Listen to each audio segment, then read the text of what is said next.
నమస్తే, welcome to special focus. మట్టిలోనే మాణిక్యాలుంటాయి. మురికి కూపంలో బతికిన వాళ్ళకి జీవితం విలువ తెలుస్తుంది. ఇరుకైన ఇళ్లలో జీవించిన వారికి సొంత ఇల్లు కట్టుకోవాలనే ఆలోచన వస్తుంది. జీవితం కోసం పని వెతుక్కుంటూ పట్టణాలు నగరాల బాట పట్టిన ఎందరో లక్కపెట్టెల్లాంటి ఇరుకు ఇళ్లలో జీవితం గడుపుతున్నారు. ఒక్క రూము దొరికినా చాలు, అందులో ఏదోలా సర్దుకుపోతున్నారు. ఉన్న ఊరిని సొంత వారిని వదిలేసి నగరాల్లో కాలం వెళ్లదీస్తుంటారు. అప్పుడప్పుడు ఆ మురికివాడల నుంచి స్లమ్ డాగ్ మిలీనియర్లు వస్తుంటారు. బిజినెస్ మెన్ లో మహేష్ బాబు చెప్పినట్టుగా ఏదోలా బతికేయడానికి రాలేదు, ముంబైని చుచ్చుపోయించడానికి వచ్చాననే వాళ్ళు ఉంటారు. ముంబైలోని మురికివాడ ధారవిని చూస్తే చాలు, దేశాన్ని చూసినట్టే ఉంటుంది. దేశంలోని అన్ని ప్రాంతాల నుంచి వచ్చిన వాళ్ళు అక్కడ నివసిస్తుంటారు. ఎన్ని ఇబ్బందులు వచ్చినా సరే తట్టుకుని నిలబడి ఆత్మవిశ్వాసంతో బతికేస్తుంటారు. జీవితంలో గెలవాలంటే, జీవితం విలువ తెలియాలంటే, చరిత్రలో నీకంటూ ఒక పేజీని నిర్మించుకోవాలంటే ధారవిలో ఒక్కరోజైనా గడపాలంటారు. కాశీలో 9 రోజులంటే ఎందుకు మనం జన్మించామో, ఎందుకు మనం జీవిస్తున్నామో, ఎందుకు మనం మరణించాలో తెలిసినట్టుగానే ధారవిలో ఒక్కరోజు నివసిస్తే ఎలా బతకాలో, ఎలా గెలవాలో, పరిస్థితులను ఎలా తట్టుకోవాలో, పొదుపు ఎలా చేయాలో తెలుస్తుంది. చేపకు ఈతను ఎవరూ నేర్పరు, పుట్టిన పిల్లలకు నడక ఎవరూ నేర్పరు. అదేవిధంగా ధారవిలో నివసించే వారికి కూడా జీవితాన్ని ఎవరూ బోధించరు, ఎవరికి వారే తెలుసుకుంటారు. ధారవిలో ఎన్నో సమస్యలు ఉండొచ్చు, కానీ ధారవికే సమస్య వస్తే అంతా ఏకమవుతారు. భిన్నత్వంలో ఏకత్వానికి అతిపెద్ద నిదర్శనం ధారవి. ధారవి ఎప్పుడు ఎలా ఏర్పడింది, ధారవిలో ఎలాంటి పరిస్థితులున్నాయి, వారి జీవన విధానం ఎలా ఉంటుంది, ఈ రోజు స్పెషల్ స్టోరీలో తెలుసుకుందాం. Let's go.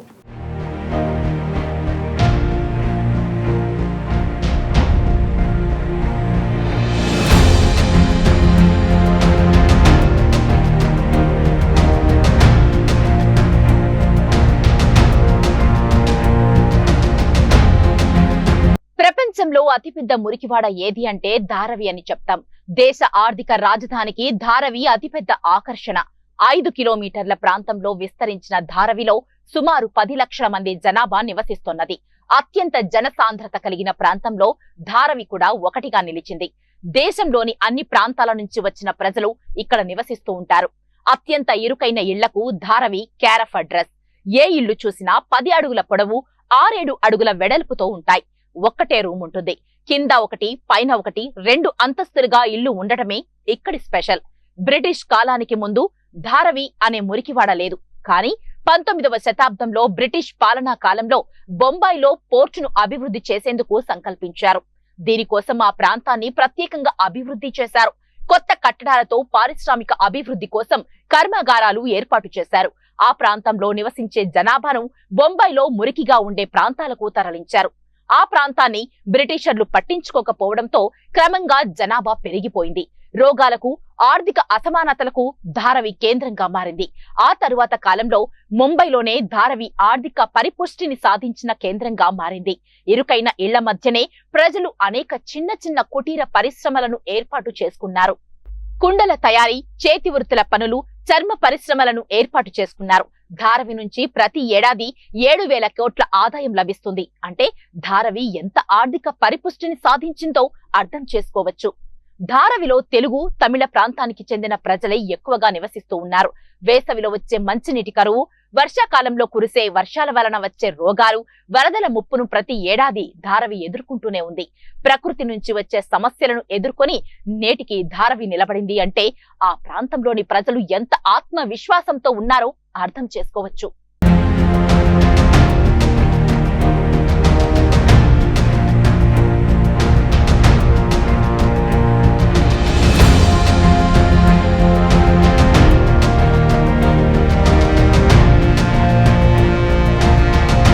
ధారవి అంటే మురికి అనేస్తాం, కానీ ఆ మురికి వాడలోనూ అందాన్ని చూసే వారెందరో ఉన్నారు.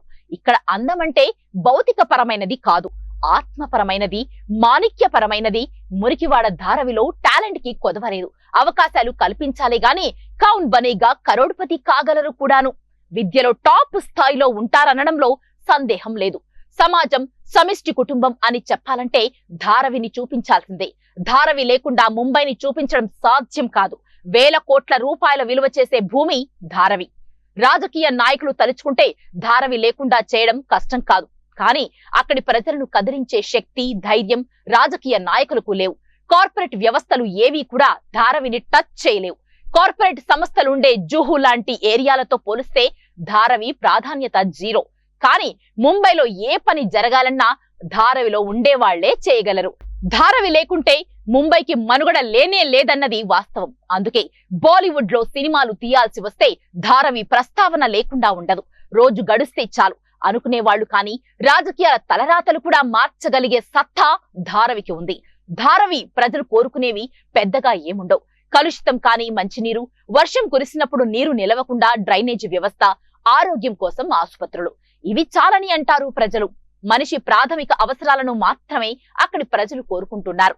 దేశంలోని అన్ని రకాల ప్రజలు ఈ ప్రాంతంలో నివసిస్తూ ఉన్నారు కాబట్టి అన్ని రకాలైన సంస్కృతులు, అన్ని రకాలైన పండుగలను జరుపుకుంటారు.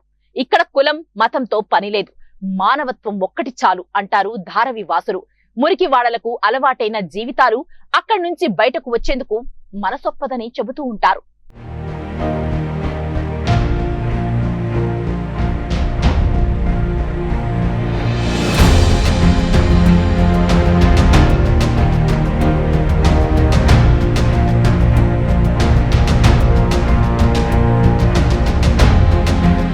ధారావిలో వసతులు కల్పించేందుకు ప్రభుత్వాలు ప్రణాళికలు వేస్తున్నప్పటికీ ప్రయోగాత్మక దశలోనే ఉంటున్నాయి.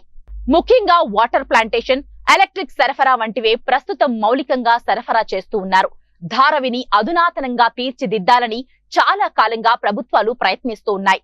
ప్రైవేట్ సంస్థలతో కలిసి ప్రయత్నిస్తూ ఉన్నాయి. అయితే ధారావిని పునర్నిర్మాణంపై స్థానికుల నుంచి భిన్నమైన అభిప్రాయాలు వస్తున్నాయి. పునర్నిర్మాణం చేస్తే తమ జీవన విధానంపై దెబ్బపడే అవకాశాలు ఉంటాయని వాపోతూ ఉన్నారు. ఇరుకైన రహదారులను వెడల్పు చేయడం వలన చాలా వరకు ఇళ్లను కూల్చివేయాల్సి ఉంటుంది. ఇళ్లను కూల్చివేస్తే లక్షలాది మంది నిరాశ్రయులవుతారు. ఒకవేళ సొంత ఇల్లు ఉన్న వాళ్లకు పక్కా ఇల్లు కట్టిస్తే అద్దెలపై ఆధారపడి జీవనం కొనసాగించేవారు ఆర్థికంగా ఇబ్బందులు ఎదుర్కొంటారు.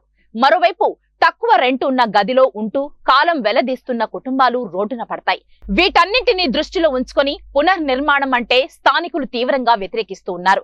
ప్రతికూల పరిస్థితుల్లోనూ ధారావి మనుగడ సాధించగల సామర్థ్యాన్ని కలిగి ఉంటోంది.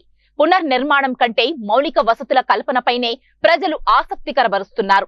ధారావి ప్రజలు కోరుకుంటున్న విధంగా ప్రభుత్వాలు వసతులు కల్పించాలని మనం కూడా కోరుకుందాం.